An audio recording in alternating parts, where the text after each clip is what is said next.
नमस्कार, आप देख रहे हैं आपका अपना चैनल हिंदी खबर में हूं आपके साथ सुनील सिंह पौर। नेता प्रतिपक्ष यशपाल आर्य ने उत्तराखंड में सरकारी स्कूलों को मर्ज करने के फैसले पर कड़ा विरोध जताया।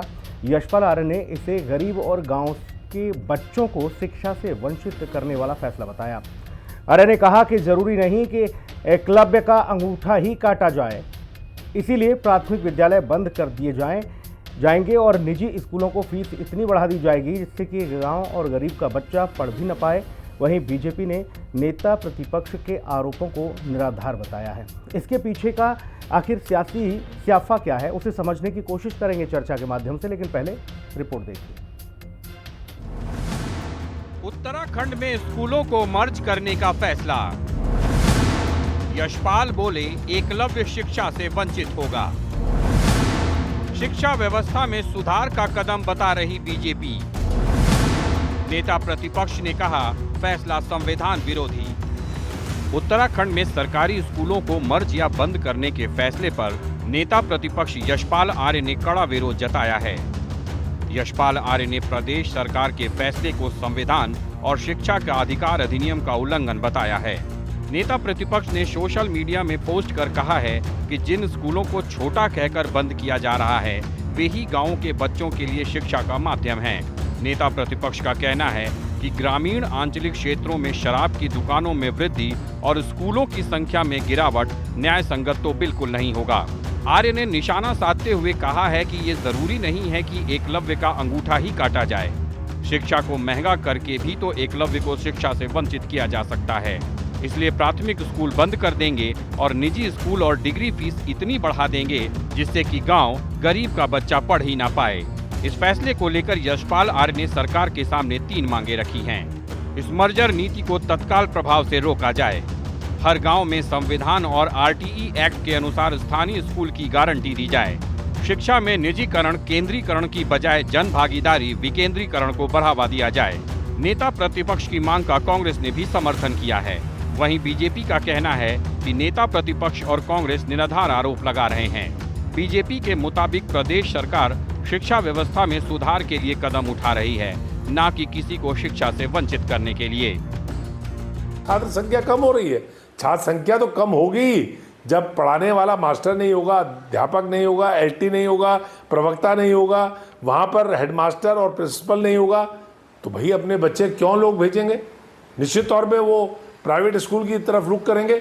और सरकार चाहती भी है कि निजीकरण हो शिक्षा का, इसीलिए सरकारी शिक्षा को समाप्त करने की योजना धन सिंह रावत की है। मैं पूरी तरह से सहमत हूँ नेता प्रतिपक्ष ने जो बात उठाई है। पूरी कांग्रेस पार्टी का ये मत है कि किसी भी सूरत में ये क्लस्टर स्कूल के नाम पर 1488 स्कूल बंद नहीं होने चाहिए। ये आरोप लग रहा है कि क्लासेस बंद कर रहे हैं या स्कूल बंद कर रहे हैं, यहाँ कहीं कोई सच्चाई नहीं है। अगर कहीं पर ऐसी स्थिति आ रही है तो उसके लिए एक वैकल्पिक व्यवस्था भी की जा रही है। उनके लिए और अच्छी व्यवस्था करने का प्रयास सरकार का हो रहा है। और सरकार का पहला प्रयास ये है कि प्रदेश के नौनिहालों को गुणात्मक शिक्षा दी जाए, अच्छी शिक्षा दी जाए, संस्कारवान शिक्षा दी जाए और उनके भविष्य को संवारने का काम, ये पहला उद्देश्य सरकार का है। माननीय मुख्यमंत्री जी स्वयं इसके प्रति गंभीर हैं। माननीय शिक्षा मंत्री जी इसके लिए प्रयास कर रहे हैं। स्कूलों में छात्रों की संख्या कम होने या अन्य कारणों से उन्हें मर्ज करने का फैसला लिया जा रहा है, लेकिन इससे इन स्कूलों में शिक्षा प्राप्त करने वाले गाँवों के बच्चों के लिए समस्या तो निश्चित रूप से बढ़ेगी और नेता प्रतिपक्ष ने इसी को लेकर चिंता जाहिर की है। देखना होगा कि इस पर नेता प्रतिपक्ष ने जो मांगे रखी हैं उन पर सरकार क्या फैसला लेती है। देहरादून से संवाददाता दीपिका भंडारी के साथ ब्यूरो रिपोर्ट, हिंदी खबर। और चलिए मेहमानों से आपको रूबरू करा देते हैं। हनी पाठक जी प्रदेश प्रवक्ता हमारे साथ भारतीय जनता पार्टी मौजूद हैं। हनी जी, आपका बहुत स्वागत है। शांति प्रसाद भट्ट जी हैं, प्रदेश प्रवक्ता हैं कांग्रेस से। शांति प्रसाद भट्ट जी, आपका बहुत स्वागत। राजेंद्र बिष्ट जी हैं, केंद्रीय प्रवक्ता हैं उत्तराखंड क्रांति दल से। राजेंद्र जी का बहुत स्वागत है। और नीरज कोहली जी, वरिष्ठ पत्रकार, हमारे साथ इस चर्चा में मौजूद हैं। नीरज जी, आपका बहुत स्वागत है। नीरज जी, सरकार की नीति और विपक्ष की नीयत किस तरह से देख रहे हैं दोनों को? सुनील जी, देखें कि ये पहली बार नहीं है कि सरकारी शिक्षा को लेकर सवाल उठ रहा हो। ये वही उत्तराखंड है, ये वही देहरादून है जहाँ के निजी स्कूलों का बोलबाला सिर्फ हिंदुस्तान में नहीं पूरी दुनिया के अंदर डंका बजता है। प्राइवेट स्कूलों का, हमारे चाहे वो प्राइमरी के स्कूल हो, चाहे वो जूनियर हाई स्कूल हो या 12th तक के पब्लिक स्कूल हो, पूरे दुनिया के अंदर उत्तराखंड का डंका बजता है। दून हमारा जो उत्तराखंड की स्थायी राजधानी है देहरादून, उसका नाम पूरे विश्व के मानचित्र पे नजर आता है। लेकिन बिल्कुल उसके उलट सरकारी शिक्षा की आप स्थिति देखेंगे तो डे बाय डे उसकी क्वालिटी ऑफ एजुकेशन, मास्टर जो है वहां पर आपने देखा कि पिछले दिनों हमारे यहाँ जांच हुई तो फर्जी शिक्षा प्रमाण पत्रों के जरिए जो मास्टर लगे हुए थे वो पकड़े गए। बहुत सारे स्कूल ऐसे हैं, पहाड़ों में तो स्थिति इतनी खराब है कि ऊपर छत नहीं, नीचे फर्नीचर नहीं, चलने के लिए पगडंडी। तो ये सरकारी स्कूलों का स्थिति है उत्तराखंड के अंदर। और मैं ये नहीं कह रहा हूं कि ये अभी हो गई है, लंबे अंतराल से हो गई है। ये तब है जब भारत सरकार दे सभी को शिक्षा का अधिकार, मध्यम वर्ग के लिए, आर्थिक रूप से कमजोर लोगों के लिए। एक आपको पता है शिक्षा, सरकारी शिक्षा बहुत बड़ा सहारा है उन बेचारों, ऐसे लोगों के पास कोई दूसरा विकल्प ही नहीं है। जो शहरों में बसे लोग हैं या आर्थिक रूप से संपन्न है या समाज में जिनकी थोड़ी प्रतिष्ठा है, वो लोग तो उनके पास बहुत सारे ऑप्शन है। लेकिन जो बेचारे इंटीरियर में रहते हैं, जो कमजोर लोग हैं, पैसे से कमजोर लोग हैं, उनके लिए तो एक शिक्षा का जो मेन साधन है वो सरकारी शिक्षा ही है। लेकिन यहाँ सरकारी शिक्षा पे बहुत बड़े बड़े दावे होते रहे, सरकारें दावे करती रही, लेकिन डे बाय डे 25 सालों का आप ट्रैक रिकॉर्ड देखें। ये हालात आपने बयां किए, ये हालात नीरज जी आपने बयां किए। मैं ये समझना चाह रहा हूं, सरकार जो नई व्यवस्था की बात कर रही है कि उनको मर्ज कर रहे हैं या बंद कर रहे हैं वो, और जो कांग्रेस आरोप लगा रही है कि इससे शिक्षा का स्तर तो नहीं सुधरने वाला, व्यवसायीकरण जरूर हो रहा है। असल में सुनील जी क्या हो रहा है कि हम फौरी तात्कालिक ट्रीटमेंट में जा रहे हैं, गहराई में कोई जा नहीं रहा। जिस बात का मैंने करा थी भाई ऐसी स्थिति आई क्यों, उस पर तो कोई गौर ही नहीं कर रहा। आप तो ये कह रहे हो कि ठीक है कि जो जहां छात्र संख्या कम हो गई है जिन स्कूलों में, वहां पढ़ाने वाले मास्टर नहीं और पढ़ने वाले छात्र नहीं है। अगर थोड़े बहुत कहीं है भी हैं तो उनको नजदीक के स्कूलों में अगर सरकार कहीं कर देती है मर्ज, अगर उसी परिधि के अंदर, उसी कैंपस के अंदर 1-2 किलोमीटर के दायरे में कोई दूसरा प्राइमरी स्कूल है और एक प्राइमरी स्कूल में बच्चे कम है, अगर वहां मर्ज कर देती है तो मुझे लगता है वो तो एक अच्छा विकल्प सरकार दे रही है, ठीक ठाक विकल्प है, वो कहीं वंचित नहीं होंगे बच्चे। लेकिन अगर आप विकल्प नहीं दे रहे और स्कूल बंद कर रहे हो तो मुझे लगता है ये बिल्कुल अन्याय होगा उन बच्चों के साथ, गरीब लोगों के साथ, जो बेचारे जो खाली निर्भर ही सरकारी स्कूलों के ऊपर है। जी, शांति प्रसाद भट्ट जी, सरकार कह रही है कि हम शिक्षा के स्तर को बहुत बेहतर करने के लिए, हर व्यक्ति को, हर बच्चे को शिक्षित करने के लिए ही तो कदम उठा रहे हैं। सुनील जी, भारतीय जनता पार्टी का ये जो तुगलकी फरमान है, ये भारत के संविधान का मैग्ना कार्टा जो हमारा अधिकार पत्र है उस पर सीधा हमला है। जी, भारत के संविधान के 86वें संविधान संशोधन 2002 के द्वारा जो अनुच्छेद 21 है, उसमें अनुच्छेद 21 को जोड़कर शिक्षा को अनिवार्य शिक्षा बना दिया गया 6 से 14 वर्ष के बच्चों के लिए। ये स्पष्ट रूप से उल्लेख किया गया है, क्योंकि पहले ये केवल जो ये अनुच्छेद था 21 से प्राण और दहेज की स्वतंत्रता पर सीमित था, लेकिन मोहिनी जैन के केस के बाद 86वें संविधान संशोधन में 2002 में इसको निहित कर दिया गया। यानी कि नागरिक के जो फंडामेंटल राइट हैं अनुच्छेद 12 से 35 तक, उसमें ये अनुच्छेद 21 को एक बहुत महत्वपूर्ण अनुच्छेद जोड़ा गया है कि नागरिक के, भारत के प्रत्येक नागरिक को, उसको शिक्षा से आप वंचित नहीं कर सकते हैं। और भारतीय जनता पार्टी सीधा संविधान पर हमला कर रही है। हम तो हमेशा कहते रहे हैं कि भारतीय जनता पार्टी संविधान विरोधी पार्टी है, इसको जब मौका मिलता है ये संविधान पर हमला करती है। बाबा साहब ने जो संविधान बनाया उसको नष्ट करने की कोशिश करती है। मैं पूर्ण रूप से सहमत हूं, माननीय यशपाल आर्य जी जो हमारे नेता प्रतिपक्ष हैं, बहुत विद्वान है, उन्होंने जो बात कही है बहुत सटीक बात कही है। पर आप ऐसे विद्यालयों को बंद नहीं कर सकते। सुनील जी देखिए ना, हमारे प्रदेश में 2011 की जनगणना को आप ले लीजिए, 15,331 विद्यालय होते थे प्राथमिक, आज उनकी संख्या 12,000 के आसपास सिमट कर रह गई है। बहुत और पलायन आयोग की अगर आप पिछली रिपोर्ट देखेंगे, उस रिपोर्ट में उन्होंने बहुत सारे सुझाव दिए हैं, लेकिन उन्होंने ये सुझाव नहीं दिया कि स्कूलों को आप बंद कर दें, बच्चों को वंचित कर दें। मैं राजेंद्र बिष्ट के पास जाऊंगा। भारतीय जनता पार्टी यही तो कर रही है। जी, आपने बता दिया कि संविधान पर हमला है, संविधान को खत्म करने में भाजपा लगी हुई है। मैं जानूंगा हरि पाठक से, लेकिन राजेंद्र बिष्ट, उत्तराखंड के स्कूलों को मर्ज करने, कुछ स्कूलों को बंद करने की बात हो रही है। ऐसी स्थिति क्यों है और इससे क्या शिक्षा का स्तर बेहतर होगा? देखिए, नेता प्रतिपक्ष यशपाल आर्य जी ने जो ये मुद्दा उठाया, इसका मैं स्वागत करता हूँ। निश्चित तौर पे सबसे पहले हमें इसकी गहराई में जाना पड़ेगा और गहराई में जाके हमें पता चल जाएगा कि उत्तराखंड 25 वर्षों के पश्चात हम कितनी गहराई में हैं, हम कहाँ हैं। शिक्षा का स्तर उत्तराखंड, जो हमारा पहाड़ी राज्य के तौर पे उत्तराखंड राज्य हमने मांगा था, और आज पहाड़ों के आप एजुकेशन का सिस्टम वहां पर क्या हाल है ये हमें देखना होगा।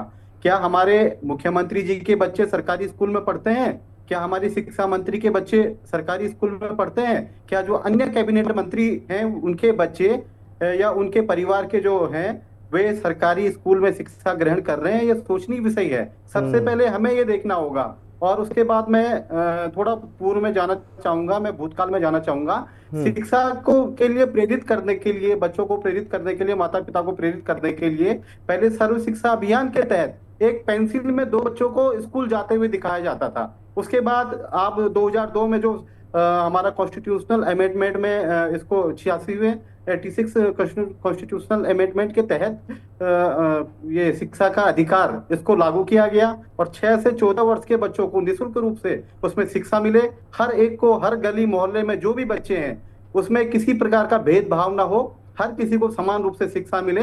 इसको संविधानिक रूप से इसको कानून 21A के तहत इसको बनाया गया। लेकिन आज जिस प्रकार से बीजेपी ये क्लस्टर स्कूल की बात करके ये अलग अलग तरीके से स्कूलों को भी ये अलग अलग क्लासिफाइड करना चाह रहे हैं, ये सोचनीय विषय इसलिए भी है। एक तरफ तो आप पहाड़ में देख लीजिए, स्कूल है, इंटर कॉलेज है, वहां पे लेक्चरर नहीं है, वहां पे टीचर नहीं है। लेकिन दूसरी तरफ ये सकते हैं कि अब स्कूल जो है उनको बंद कर दें और स्कूलों का निजीकरण कर। भाई हनी पाठक जी, ठीक है, कई सारे सवाल खड़े किए हैं शिक्षा को लेकर। निश्चित तौर पे उत्तराखंड में सबसे पहले हमें ये विषय सोचना पड़ेगा कि हमारे जो कैबिनेट मंत्री हैं या शिक्षा मंत्री हैं उनके परिवार से कोई सरकारी स्कूलों में पढ़ते हैं। अरे भाई उनका छोड़ो, जिसकी बाइक पर भी, गाड़ी का 4 पहिया तो बहुत दूर, जिसकी मोटरसाइकिल पर भी भाजपा का झंडा लगा है, उसका बच्चा नहीं पढ़ रहा सरकारी स्कूल में।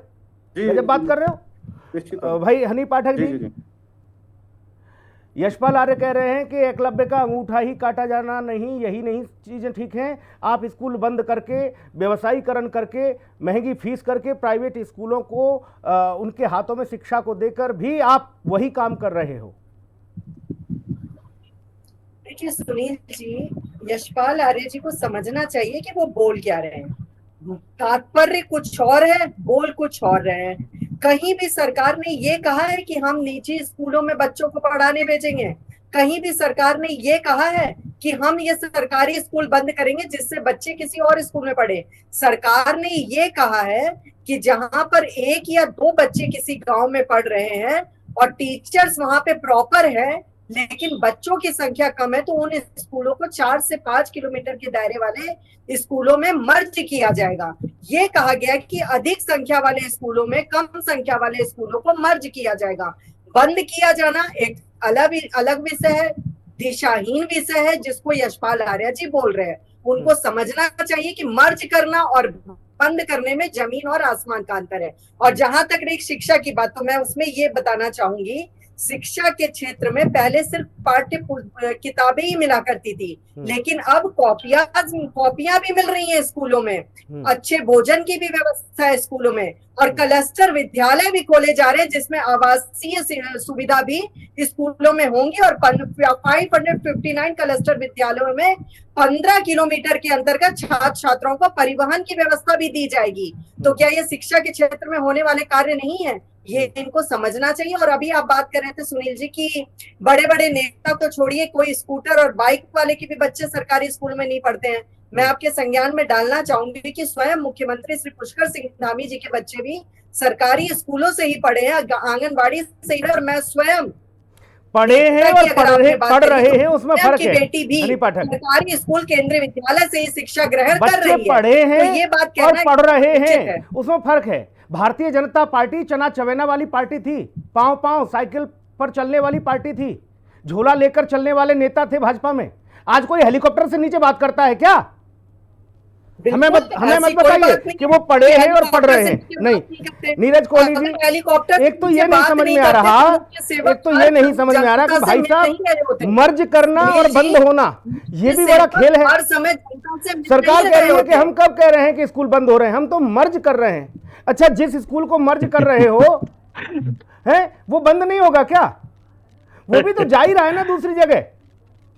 ये क्या है ये मामला? नहीं, सुनील जी, बातों को दूसरी तरफ घुमाया नहीं, जा रहा है। अरे हम मैंने तो ये सीधी कहा गांव मर्ज देहात की किया बात जा रहा जानते है। हैं। नहीं पाठक जी, आप ना जहां घुमाओ पर भैया। एक या दो बच्चे अरे पढ़ प्रणाम रहे है हैं। आपको। नहीं, अभी रुक नहीं, जाओ, रुक जाओ, अभी आप मत बाकी जोड़िए, लोगों की बात आने आप दो। हमारे आदरणीय हैं, लेकिन बात को दूसरी दिशा में लेके जाया जा रहा है। स्कूल मर्ज करने का मतलब है जहां मात्र एक या दो बच्चे पढ़ रहे हैं, हाँ। उनको ज्यादा छात्रों वाले स्कूलों में मर्ज किया जाएगा। ठीक है। और अब आप ही बताइए, जहां पर सिर्फ एक ही बच्चा पढ़ ठीक रहा है दादा, जब वहां एक उसका स्कूल बंद कर competition दोगे, किसका एक होगा? सेकंड, मर्ज कर दो या बंद कर दो, वो बच्चे फिर स्वतः ही दूसरे स्कूल में जाएंगे 4-5 किलोमीटर वाले में। अब रुक जाओ हनी पाठक, प्रणाम आपको, रुक जाओ भाई। नीरज जी, ये समझ नहीं आया मामला कि 2 छात्र हैं उस स्कूल को हम 10 छात्रों वाले में मर्ज कर रहे हैं।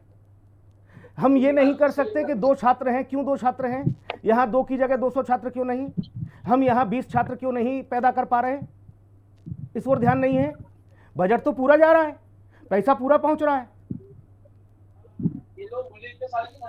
मैं भी सुनील जी इसी बात पे आ रहा था कि बीमारी की सर्जरी कोई करना नहीं चाह रहा, हाँ, तो खाली पेन किलर देके इलाज किया जा रहा है। जिन 1485 स्कूलों की बात हो रही है जहां छात्र संख्या कम है, जो वो छात्र दूसरी जगह शिफ्ट होंगे तो स्वाभाविक बात है कि 1500 स्कूल बंद होने जा रहे हैं। वो स्कूल बंद होंगे।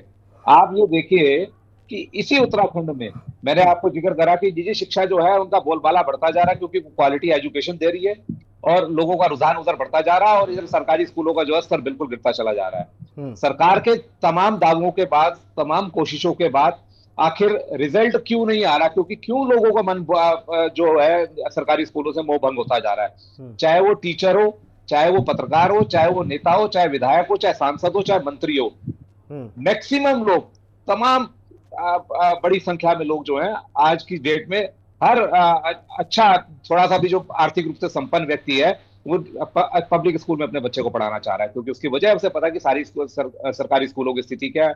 हम लोग जब पढ़ते थे कॉलेज और स्कूलों में, उन दिनों खाली जो राज्य के जो बोर्ड होते थे उन्हीं का नाम लोग जानते थे। आज की डेट में राज्य के जो बोर्ड हैं उनको लोग भूल गए, और सीबीएसई और आईसीएसई का बोलबाला इसीलिए है कि उन्होंने क्वालिटी एजुकेशन दी है, बच्चों से पैसा ले रहे हैं, एजुकेशन दे रहे हैं, और बच्चे आगे पढ़कर तरक्की कर आगे जा रहे हैं। तो सरकारी, ये हमारे एक बहुत उत्तराखंड जैसे राज्य के लिए तो बहुत बड़ी नजीर है कि उसी राज्य में निजी स्कूल आगे बढ़ते जा रहे हैं और सरकारी स्कूल नीचे जाते जा रहे हैं। तो कहीं ना कहीं हमारी जो पॉलिसी है, नीति है, हमारी प्लानिंग है, बिल्कुल मुझे लग रहा है कि ये पूरी तरह से फेलियर है। बिल्कुल ये इस बात को साबित करती है, क्योंकि सामने व्यवहारिक चीजें दिख रही हैं। जी। अच्छा, मसला यही नहीं कि ये सिर्फ भाजपा के ही खाते में चीजें जमा हो रही हैं, नहीं, इसके लिए तो वो सब लोग जिम्मेदार हैं जिन्होंने हुकूमत की राज्य में। उन्होंने शिक्षा के स्तर को सुधारने के लिए कभी उस बड़े स्तर पर अलख नहीं जगाया जिसके लिए कोई सरकार जानी गई हो। भाई शांति प्रसाद भट्ट जी, ऐसा नहीं कि अवसर आपको नहीं मिला था, आप लोग भी वही खेल खेलते रहे, कुकुरमुत्ते की तरह प्राइवेट स्कूल पैदा होते रहे, और आज स्थिति यह हो गई कि 1400-1500 स्कूलों को मर्ज करने की स्थिति आ गई। सुनील जी, वर्तमान परिप्रेक्ष्य में अगर आप देखेंगे तो भारतीय जनता पार्टी के 8 सांसद इस प्रदेश में हैं, 47 विधायक हैं। प्रत्येक विधायक को और प्रत्येक सांसद को प्रतिवर्ष 5 करोड़ रुपए जनहित के कार्यों के लिए मिलते हैं जी। अब इनके जो अपने निजी विद्यालय, क्योंकि जब सरकार ही निजी हो जाए, इनके जो अपने निजी विद्यालय हैं, इनकी सारी सांसद और विधायक निधि उन निजी विद्यालयों पर खर्च हो रही है, सरकारी विद्यालय पर नहीं हो रही है। आप अगर, मेरे पास आंकड़े हैं, मैं अगर दूंगा तो आप हैरान रह जाएंगे कि मुश्किल से 1% भी एमपी और एमएलए फंड सरकारी विद्यालय में खर्च नहीं हुआ है, और 80 से 87% एमपी एमएलए फंड विद्यालय में खर्च हुआ है, सरकार निजी विद्यालयों में खर्च हुआ है। तो आप लगा सकते हैं कि सरकार किस तरह का विभेद कर रही है निजी विद्यालय में और सरकारी। मतलब सरकार ने अपने को निजी बना लिया है, सरकार खुद निजी हो गई है। तो आप क्या कल्पना कर सकते हैं, जिस सरकार ने संविधान की शपथ ली हो, वो सरकार ही उसका उल्लंघन कर रही हो, संविधान के अधिकार पत्र पर जब हमला कर रही हो, तो इससे बड़ा दुर्भाग्य कुछ नहीं हो सकता है। इसलिए यशपाल आर्य जी ने जो बात कही है वो 100 आपने अपना नहीं बताया, और लोगों अपना रिपोर्ट कार्ड भी थोड़ा रख दो दादा। सुनील जी, भारत में तो उत्तराखंड नहीं, संपूर्ण भारत की बात कर रहा हूँ।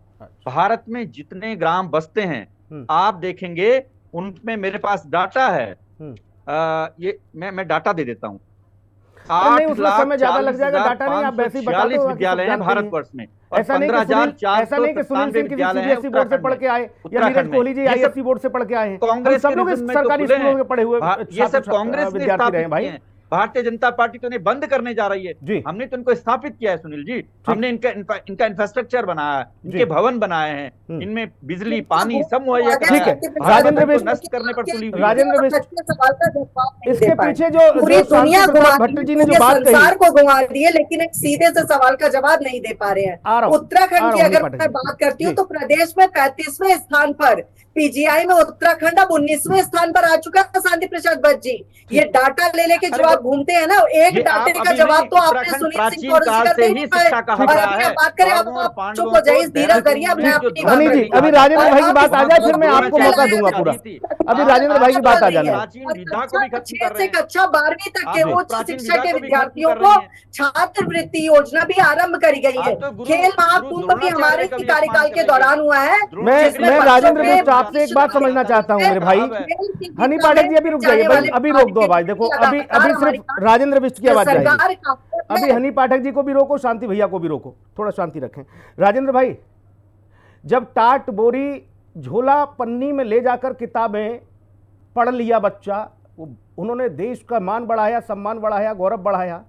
आज हम सर्वगुण संपन्न वाली व्यवस्था है। हनी पाठक जी कह रही हैं पहले किताब मिलती थी, अब कॉपी भी दे रहे हैं। हम कह रहे हैं जूता मोजा भी दे रहे हो, ड्रेस भी दे रहे हो, फिर भी क्यों छात्र नहीं इस ओर आ रहे, क्यों नहीं आ रहे? टाट बोरी पर पढ़ गए बच्चे, पीपल के पेड़ के नीचे। जी, निश्चित तौर पे आपने जो बात कही, ये वास्तविक रूप से अगर शिक्षा के लिए, शिक्षा के क्षेत्र में हमारे गुरुजी जो थे, जो हमें पढ़ाया करते थे, तो वो एक बात कहते थे कि जिसके अंदर इंटरेस्ट होगा, पढ़ने का इंटरेस्ट होगा, उसको अगर आप पानी के नीचे भी रखेंगे तो वो तब भी पढ़ेगा, क्योंकि उसका इंटरेस्ट होना चाहिए। तो आज जिस प्रकार से बड़े बड़े स्कूलों का जो बड़ी बड़ी बातें की जा रही है, बड़ी बड़ी बातें हो रही है, लेकिन सरकारी स्कूलों को एक तरफ से बंद किया जा रहा है। सरकारी स्कूलों को इसलिए बंद किया जा रहा है क्योंकि जो प्राइवेट स्कूल है वो आधे से ज्यादा जो सत्ता दल के नेता हैं उनके स्कूल है, निजी स्कूल है, तो उन्हें दिख रहा है कि वहां पे, जैसे कि अभी शांति प्रसाद भट्ट जी ने भी बताया कि जो निधि है वे भी निजी स्कूलों में खर्च हो रही है, सरकारी स्कूलों में। अरे भाई, मैं कह रहा हूं फ्री में सारी चीजें मिल रही गरीब बच्चे को, किताब कॉपी से लेके जूता मोजा पेंसिल रबर कटर सब मिल रहा, फिर वो क्यों सरकारी स्कूल जाना नहीं चाहता? जी, जो आपने प्रश्न पूछा मैं उसी का जवाब दे रहा हूं। जिस प्रकार से अभी हनी पाठक जी ने बताया कि हमारे जो मुख्यमंत्री जी हैं उनके बच्चे भी सरकारी स्कूल से पढ़े हुए हैं। मैं ये पूछना चाहता हूं आपके चैनल के माध्यम से, कौन से स्कूल में उनके बच्चे पढ़ते हैं, ये आपको थोड़ा ये बात तो बतानी पड़ेगी। और जिस प्रकार से आपने जो बात कही कि आज जो शिक्षा का माध्यम है, जब ऐसी हमारे शिक्षा मंत्री या मुख्यमंत्री के बच्चे जिस दिन स्कूल में, सरकारी स्कूलों में टाट पट्टी में बैठ के वे शिक्षा अध्ययन करेंगे, तो निश्चित रूप से हमारे देश का, हमारे राज्य का शिक्षा मॉडल है वो चेंज होगा। बच्चों को समझ में आ जाएगा कि यहाँ पे शिक्षा में वर्गीकरण, यही प्रश्न मेरा आपसे, सबको समान रूप से सारी भौतिक सुविधाएं आप लोग जब प्रदान कर रहे हो बच्चों को, फिर बच्चे क्यों नहीं आ रहे? राजेंद्र बिष्ट जी बस हवाई बातें कर रहे हैं। आपके पास कोई रिकॉर्ड है कि निजी स्कूल हमारी सरकार के किसी व्यक्ति का है? कोई रिकॉर्ड है कि बस इसी तरह हवा में बोलना है? और शांति प्रसाद भट्ट जी, मैं आपसे एक सवाल पूछना चाहूंगी। आपके कार्यकाल में आपके सांसद विधायकों ने सरकारी स्कूलों में कितना फंड दिया था, जरा उसके बारे में भी बता दें। सुनील जी ने भी आपसे ये सवाल किया था, आपने वो जवाब नहीं दिया। मैं भी पूछ रही हूँ, इसका जवाब दे दीजिए। कार्यकाल में ठीक है, अब अंताक्षरी बंद करिए, एक सेकंड, अंताक्षरी बंद करो भाई साहब। नहीं, अंताक्षरी नहीं, मैं ये पूछ रहा हूँ हनी पाठक जी, स्कूलों में कितना फंड दिया? हनी पाठक जी, आप सरकार हैं, आप थोड़ा धैर्य रखें और चीजों को बेहतर समझें। आप सरकार हैं। मैं हनी पाठक आपसे ये समझना चाह रहा हूँ, सारी सुविधाएं अरेंजमेंट देने के बाद जवाब दे देता हूँ, फिर बच्चे क्यों नहीं जा रहे? अपने कार्यकाल का भी तो लेकर बैठिए, ड्रिल नहीं करना चाहिए। मुझे बताइए कितने गोद ले गए थे आपके सांसद लोगों ने स्कूल और गांव? 204 पेज कितने की गोद आपकी ले लाइन लिए और है कि कितना अभी फंड रिपोर्ट दे है दिया था सरकारी स्कूलों में? 2024 बस की, डिबेट उसमें में कहा है बैठ कि ये बोलना 1265 है कि प्राथमिक विद्यालय सरकारी संचालित हैं, लोगों का 50 में स्कूल 50% में हाथ प्रधानाचार्य नहीं नहीं है। है, 1139 में अध्यापक नहीं है और 263 विद्यालय हैं जहां अरे आप अध्यापक अपने आते ही नहीं कार्यकाल है। की बातें तो ये तो बताइए आपकी ना, लचर मुझे व्यवस्था है। शांति आपके शिक्षा मंत्री तो प्रसाद विदेशों में घूमते पूरी हैं, दुनिया मैं गिना दूं में क्यों विदेशों के नाम घूम जहां जहां आपके रहे शिक्षा हैं? मंत्री जाते हैं। अगर उनका ध्यान शिक्षा पर शिक्षा के होता क्षेत्र में तो ये भाजपा स्थिति सरकार नहीं तो होती। लगातार कार्यरत है ही है। आपके आपके 5 शासन मंत्री काल पद में खाली हैं, आईआईएम कितने थे, मुख्यमंत्री आईआईटी ओवरबर्डन हो गए कितने थे, हैं। ये भी एक मुझे अकेला बता दीजिए चना ना। क्या कहते हैं भार नहीं जोक एम्स सकता है। कितने थे, मुख्यमंत्री जरा को आप बताने कहां की कृपा जोकोगे? करिए। शिक्षा मंत्री विदेशों में रहते हैं। ठीक। सबसे ज्यादा 8 नए भ्रष्टाचार का आरोप आईआईएम आपके के शिक्षा मंत्री ठीक पर है। है, कार्यकाल चाहे वो मैं नीरज भाई के भारतीय पास जनता जाऊंगा। पार्टी के सहकारिता विभाग कार्यकाल है, में चाहे हुई है। शिक्षा और विभाग है। नीरज जी, तो आप कहाँ की बात कर रही 3 हैं? गुना बढ़कर क्या चीजों वजह को है देखिए। कि जो सारी आप चीजें ये मुहैया साल कराने के कोई बावजूद नहीं भी आज है, हम भारतीय उस जनता कगार पर खड़े हैं भारत है। कि हमें मर्ज करने पड़ रहे हैं प्राथमिक विद्यालय सरकारी स्कूल? सुनील जी, पहले एक बहुत महत्वपूर्ण बात मैं आपके संज्ञान में लाना चाह रहा हूं जी कि सत्ता पक्ष भी बैठा है यहाँ और विपक्ष भी बैठा हुआ है। जी आप ये देखिए कि निजी स्कूलों का डंका और निजी स्कूलों का बोलबाला इस तरीके से है यहाँ पर। यहाँ तमाम अभिभावक वो अच्छी एजुकेशन जरूर देते हैं लेकिन फीस पर किसी तरह का नियंत्रण नहीं है। भाजपा हो कांग्रेस हो, पिछले 25 वर्षों में दोनों दलों ने अपने मैनिफेस्टो में, अपने घोषणा पत्र में, इवन इसके अलावा नैनीताल हाईकोर्ट ने भी सरकारों को कहा है कि आप अपने यहाँ एक मजबूत फीस एक्ट बनाएं जिससे कि आपका थोड़ा सा निजी स्कूलों पर नियंत्रण हो। 25 वर्षों में तमाम बार वायदे करने के बाद भाजपा कांग्रेस दोनों के दोनों आज तक हमारे यहाँ निजी स्कूलों के लिए कोई फीस एक्ट नहीं बनाया। नंबर एक बात। नंबर बात जो आपने दो बात कही कि आपकी बात पे मैं आगे बढ़ा रहा हूं आपकी बात। उस समय आप और हम लोग टाट और बोरी पे बैठ कर टूटी हुई कुर्सी पर बैठ के पढ़ा करते थे। पेंसिल, किताबें, कॉपी और बस्ता घर से लेके जाया करते थे। आज ड्रेस भी मिल रही है, दिन में खाना भी मिल रहा है, सारी चीजें सरकार मुहैया करा रही है, किताबें कॉपियां भी दे रही है, सब कुछ दे रही है। उसके बाद भी छात्र संख्या कम होती जा रही है, उसके बाद भी जो है लोगों का मोह जो है सरकारी स्कूलों से भंग होता जा रहा है। तो ये बड़ा फेलियर है हमारी सरकारों का, बहुत बड़ा फेलियर है। कहीं ना कहीं हम एजुकेशन के दावे कुछ और करते हैं लेकिन जमीनी हकीकत जो है बिल्कुल वो खोखली है। क्योंकि प्राइवेट स्कूलों में आज की डेट में भी आप देखेंगे छात्र संख्या बढ़ती जा रही है। साहब वो कहते हैं कि 30 बच्चे हैं, हम कहते हैं नहीं 35 कर लो, उनको 45 पढ़ाना पड़ रहा है और यहाँ 45 की जगह 0 होते जा रहे हैं बच्चे। किसी तो भी फेलियर है कहीं ना किसी भी कहीं, सरकार प्लानिंग का के लिए, फेलियर है। किसी भी राजनीतिक दल की सरकार के लिए अगर इस तरह की नौबत आ जाए तो उसे वह कॉलर ऊंचा करके अपनी मूंछों में ताव देके ये न कहे कि हमने बहुत बड़ी उपलब्धि की है कि 2 बच्चों के स्कूल को हमने 10 बच्चों के स्कूल में मर्ज कर दिया। ये आपके ऊपर कलंक है, ये आपके माथे पर काला धब्बा है। आप ये ना समझिए कि हमने बहुत अच्छा काम किया। वही 2 स्कूल वाला विद्यालय अगर आप उसमें 200 बच्चे लाके जमा करें और 200 बच्चे वहाँ पढ़ना शुरू करें तब ये मानिए कि हाँ आपने बहुत अच्छा काम किया और उन स्कूलों की संख्या बढ़ी। आपके स्कूलों में मास्टर नहीं, प्रिंसिपल नहीं, कहीं बच्चे नहीं, कहीं छत नहीं, कहीं बरामदा नहीं, ये हालात है। और शिक्षा के लिए लगातार बड़े फलक पर फंड जा रहा है। कहाँ जा रहा है, कौन ले रहा है, कुछ नहीं समझ आ रहा। स्थिति ये हो गई कि आज हजारों स्कूलों को मर्ज करना पड़ रहा है। इसलिए इस बात पर सोचिए, चिंतन करिए। बाकी तो व्यवसायीकरण हो ही रहा है और इससे जितनी जल्दी रोका जा सकता है रोकिए, अन्यथा शिक्षा का स्तर कहाँ जाएगा, कैसे जाएगा, आप समझ लीजिए। बहुत शुक्रिया चर्चा में जुड़ने के लिए, बहुत धन्यवाद। खास कार्यक्रम में नमस्कार।